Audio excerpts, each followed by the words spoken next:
reporting.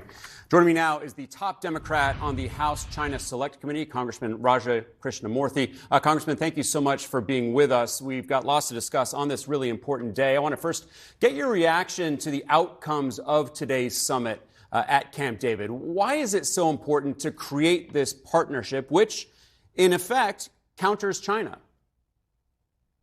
It's a big deal. And I think that for those of us, I think perhaps on both sides of the aisle, who've wanted to see Japan and South Korea come closer together, this is a watershed moment.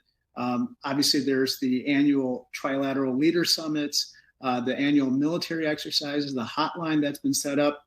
But this is very important because the CCP, the Chinese Communist Party, has always included as part of its strategy in terms of its military and economic aggression, playing Japan and South Korea off of each other, knowing about their strained past. So for them to come together in a united front with us and our other partners and friends is very important in establishing a rules-based order in the Indo-Pacific region.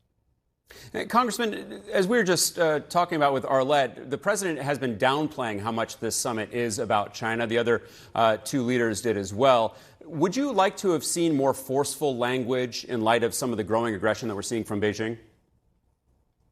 No, not necessarily. And I think that their comments about the CCP and China are appropriate. Remember, there are other threats as well that we have to worry about. We have to worry about or be concerned about North Korea. Also, we have to continue to remember that South Korea and Japan are important partners with regard to the criminal invasion of Ukraine by the Russians. And finally, South Korea and Japan are very important in our strategy with regard to supply chains and making them more resilient. So one of the major commitments here is what they're calling a commitment to consult each other when there are these emergencies in the Pacific. The administration is insisting that in no way this is the beginning of a Pacific version of NATO. But do you think that China is going to see it that way? I don't know. But I think what's really important about this commitment to consult is that at least now South Korea and Japan, along with us, will consult with each other in a coordinated fashion with regard to any attack on any of these three countries. And when you couple this particular trilateral engagement with what we've done and the Biden administration has done with regard to AUKUS, as well as the Quad, you're starting to see a lot of our friends and partners and allies in the region come together.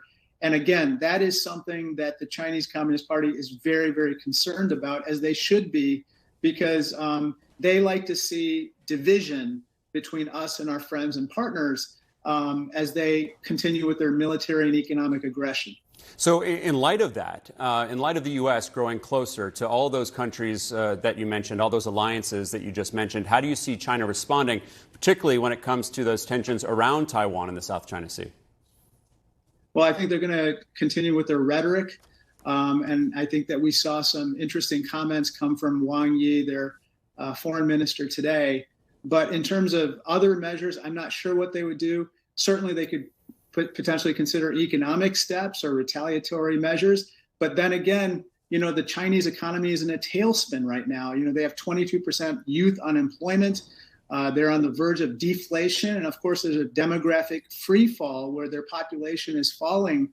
And so given all that, I think any types of economic retaliatory measures would be counterproductive in helping their own economy.